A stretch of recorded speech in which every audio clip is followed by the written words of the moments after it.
Dear students, आप देख रहे हैं 7th क्लास का साइंस का सेट 3 का कंप्लीट सॉल्यूशन दिसंबर महीने में जो आपका हुआ है। तो चलिए इसके इंग्लिश मीडियम और हिंदी मीडियम दोनों के लिए आंसर बताऊंगा। तो सबसे पहले क्वेश्चन से स्टार्ट करते हैं। पहला क्वेश्चन पूछा गया आपसे, मृदा में उपस्थित सड़े गले जैव पदार्थ क्या कहलाते हैं? तो उनको हम बोलते हैं ह्यूमस। ए ऑप्शन आपका इसमें करेक्ट हो जाएगा, ह्यूमस बोलते हैं। उसके बाद दूसरा जो क्वेश्चन है इसमें पूछा गया है, ऊर्जा मुक्त करने के लिए भोजन के टूटने की प्रक्रिया को क्या कहा जाता है? तो इसको बोलते हैं रेस्पिरेशन, यानी कि श्वसन। उसके बाद नेक्स्ट जो थर्ड क्वेश्चन है इसमें पूछा गया, हमारे हृदय का 4 कक्षों में बटे होने का प्रमुख कारण क्या है? तो इसका लास्ट ऑप्शन जो आपका करेक्ट होगा, डी वाला, जिसमें ये क्या करता है, ये हमारे 4 कक्षों में बटे होने की वजह से जो कार्बन डाइऑक्साइड और ऑक्सीजन दोनों को अलग अलग कर देता है रक्त से। तो यहाँ पे जो हो जाएगा, इसमें ऑक्सीजन समृद्ध रक्त और कार्बन डाइऑक्साइड समूह आपस में नहीं मिल पाते हैं इससे, ठीक है। इसके बाद आते हैं 4 नंबर क्वेश्चन पे। 4 नंबर क्वेश्चन पूछा गया, प्रवर्धन के संदर्भ में निम्नलिखित में से कौन से भाग पौधे के कायिक भाग कहलाते हैं? तो वो होते हैं आपकी पत्तियां और पुष्प। सी ऑप्शन आपका करेक्ट हो जाएगा, लीव्स एंड फ्लावर्स।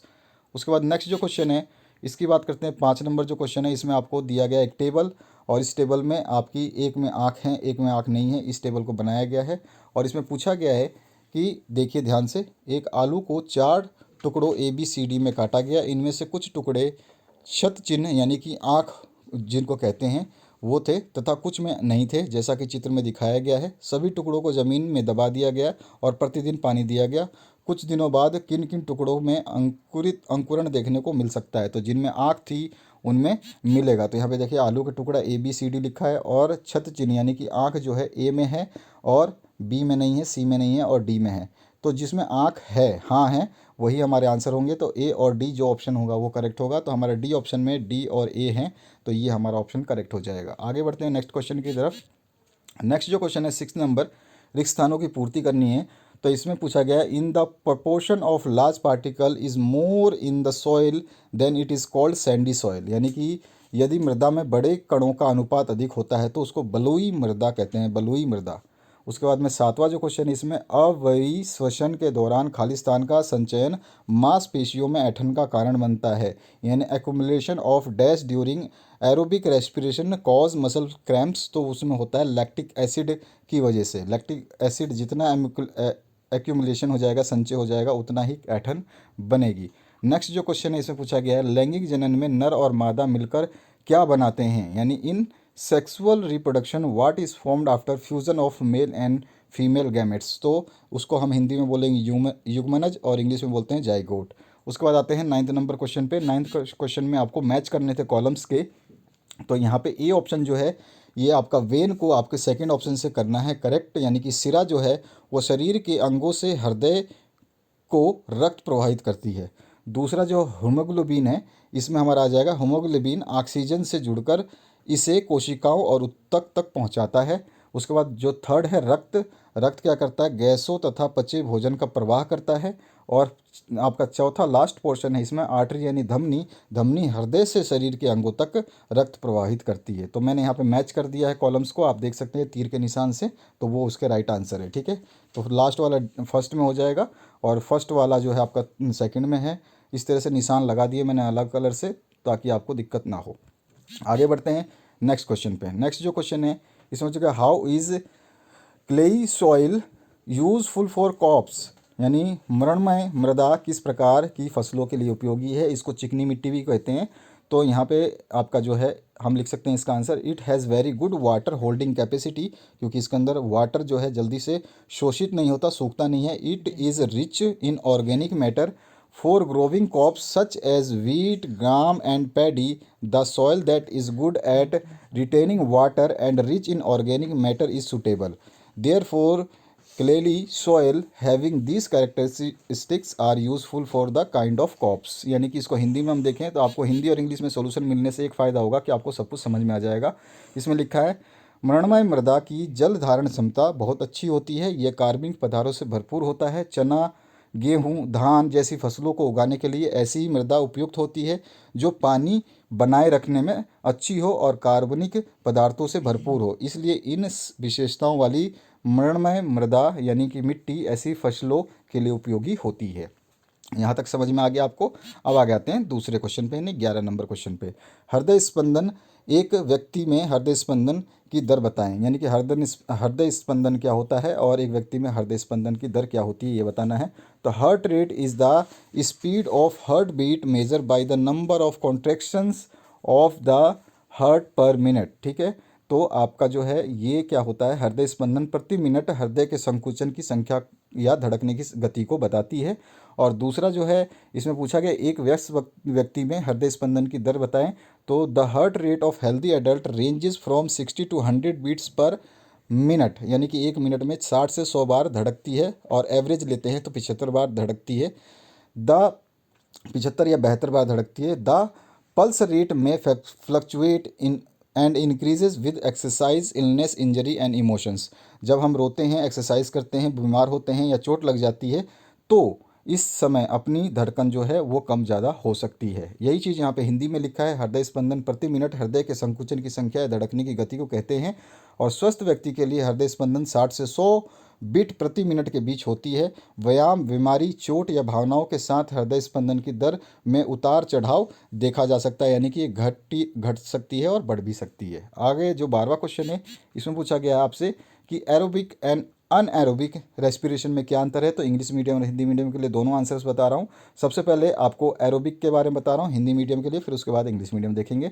ऑक्सीजन की आवश्यकता होती है एरोबिक रेस्पिरेशन में, और इसमें शर्करा का पूर्ण विघटन हो जाता है।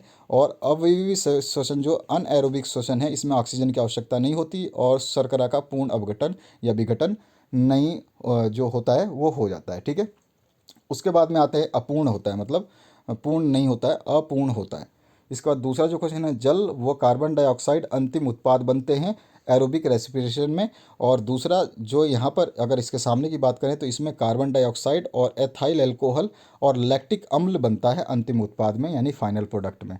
उसका तीसरा जो क्वेश्चन है ये मतलब तीसरा पार्ट है, हम अंतर बता सकते हैं, ये पौधों पर विषकारी प्रभाव नहीं डालता और ये पौधों पर विषकारी प्रभाव डालता है। इसके बाद चौथा जो पार्ट हम बता सकते हैं इसमें अंतर में, तो चौथा पार्ट में अंतर हम बता सकते हैं, ये श्वसन उच्च पादपों में हमेशा जारी रहता है और ये उच्च पादपों में अस्थायी रूप से असमान परिस्थितियों में होता है। उसके बाद पांचवा हम बोल सकते हैं, इसमें अधिक ऊर्जा का उत्पादन होता है। एक ग्लूकोज अणु 38 एटीपी प्राप्त होते हैं, यानी कि 38 एटीपी अणु प्राप्त होते हैं इसमें, और इसमें 2 एटीपी अणु प्राप्त होते हैं। ठीक है, काफ़ी कम ऊर्जा होती है। छठा जो इसमें अंतर बता सकते हैं, ये क्रिया कोशिका द्रव्य तथा माइक्रोकांडिया दोनों में होती है और ये केवल आपका कोशिका द्रव में ही होती है। तो 6 अंतर मैंने बता दिए, इसमें से कोई भी आप 2, 3, 4 आपको जो भी याद करने हैं याद कर सकते हैं। इंग्लिश वर्जन में है it is the breakdown of glucose in the presence of oxygen, और ये वाला है एब्सेंस ऑफ ऑक्सीजन में ब्रेकडाउन ऑफ ग्लूकोज। उसके बाद दूसरा जो है आपका एरोबिक में होता है it occurs in cytoplasm to माइक्रोकांडिया, और इसमें है आपका एरोबिक में इट अकर्स ओनली साइटोप्लाज्म। इसके बाद में एरोबिक में होता है a high amount of energy is produce, और एनएरोबिक में a low amount of energy is produce. उसके बाद में एरोबिक में requires oxygen and glucose to produce energy, और एनएरोबिक में don't required oxygen but uses glucose for producing energy. उसके बाद में ये लॉन्ग प्रोसेस होता है एरोबिक, और अनएरोबिक जो है शॉर्ट प्रोसेस या फास्ट प्रोसेस होता है। इसके बाद में इसके एग्जांपल्स भी दे सकते हैं, ये occurs in many plants and animals, और ये जो आपका एनएरोबिक है ये occurs in human muscle cells and bacteria. अब इसके बाद आते हैं 13 नंबर क्वेश्चन पे। 13 नंबर क्वेश्चन में पूछा गया आपसे परागण क्या है, कि यह कितने प्रकार का होता है और किन किन विधियों द्वारा होता है, उदाहरण सहित आपको बताना है। तो परागण जो है, पौधों में परागण कण का नर भाग यानी कि पराग कोश से मादा भाग यानी वर्तिकाग्र पर स्थानांतरण परागण कहलाता है। परागण 2 प्रकार के होते हैं, एक स्वपरागण और एक परपरागण। स्वपरागण को हम डिफाइन करें तो इसमें क्या होता है, स्वपरागण में परागकण पराग कोश से उसी पुष्प के वतिकाग्र पर स्थानांतरित होते हैं, इनमें नई जातियां उत्पन्न नहीं होती हैं। और परागण में एक पुष्प के परागकोश से उसी प्रकार के दूसरे पुष्प के वतिकाग्र पर स्थानांतरित होते हैं और इसमें नई जातियां उत्पन्न हो सकती हैं। इसके बाद में और हम इसके बारे में क्या है उदाहरण देने हैं। पर परागण के लिए हवा का उपयोग करने वाले पौधों के उदाहरण में घास है, सिंह पर्णी है, और मेपल के पेड़ हैं, और बकरी की दाढ़ी भी है। इसमें आपके जो है फूल पत्ते चिपक के दूसरी जगह तक पहुंच जाते हैं। उसके बाद में स्वपरागण में जो पौधे हो सकते हैं वो गेहूं हो सकता है, जौ हो सकता है, जई हो सकता है, चावल है, मटर है, आलू है, खुबानी है, आड़ू है, ये सारे शामिल है। इसमें से आपको जो एक दो याद करने की इच्छा हो वो याद कर सकते हैं। इसका इंग्लिश वर्जन यहाँ पर है। Pollination is the act of transferring pollen grains from the male anther of flower to the female stigma। और there are two types of pollination, एक सेल्फ पॉलिनेशन होता है और एक क्रॉस पॉलिनेशन होता है। पॉलिनेशन का अगर डायग्राम बनाना चाहेंगे तो आपकी बुक में इस तरह का डायग्राम है, आप इस डायग्राम को भी बना सकते हैं। ठीक है, नहीं बनाएंगे तो भी चलेगा क्योंकि डायग्राम बनाने के लिए नहीं बोला गया है। और अब आपका self pollination occurs when the pollen from the anther is deposited on the stigma of the same flower और another flower on the same plant. एक ही प्लांट के ऊपर उसी पुष्प पे या उसी फूल पे या उसी प्लांट के दूसरे पौधे पे फूल पे स्थानांतरण जो है सेल्फ पॉलिनेशन कहलाता है, जो कि हमने अभी हिंदी में बताया आपको। इसके बाद में cross pollination is the transfer of pollen from the anther of one flower to the stigma of another flower of different individual of the same species. ठीक है, स्पीसीज जाति सेम होनी चाहिए। उसके बाद में इसके एग्जांपल्स दे सकते हैं। Plant used wind cross pollination including grasses, catkins, तो कैटकिंग्स जो होते हैं वो बिल्ली के बच्चे होते हैं, और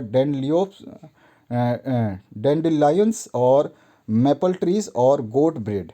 और एग्जांपल ऑफ सेल्फ पॉलिनेशन के बारे में लिखना चाहें तो प्लांट इंक्लूडिंग व्हीट और barley, oats, rice, tomatoes, peas, apricots and peaches, ये सब आप एग्जांपल में लिख सकते हैं। इसमें से कोई भी दो तीन आपको याद करने हैं। तो आपको वीडियो समझ में आ गया होगा, सारा सोल्यूशन आपको समझ में आ गया होगा। लाइक शेयर सब्सक्राइब करना ना भूलें। आपके आने वाले समय में आपके और भी सोल्यूशन अपलोड किए जाएंगे। अगर आपको कोई भी अपना क्वेश्चन पेपर सॉल्व करवाना है तो 8469022568 ये व्हाट्सएप नंबर है। इस नंबर को आप नोट कर लीजिए। इस नंबर पे आप कभी भी अपना क्वेश्चन पेपर भेज देंगे, लेकिन आपका क्वेश्चन पेपर बिल्कुल साफ़ होना चाहिए। बिल्कुल जैसे आप देख रहे थे ये क्वेश्चन पेपर बिल्कुल साफ़ है, तो इसी टाइप का क्वेश्चन पेपर जो है आपको भेजना होगा, तो आपका सोल्यूशन बना दिया जाएगा। कंप्लीट सोल्यूशन के साथ में आपको आंसर मिल जाएंगे। ये व्हाट्सएप नंबर केवल क्वेश्चन पेपर भेजने के लिए है।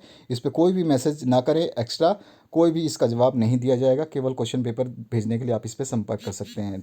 लाइक शेयर सब्सक्राइब कर ले इस चैनल को, ताकि आने वाले फ्यूचर में आपकी हेल्प होती रहे। Thank you very much, have a good day.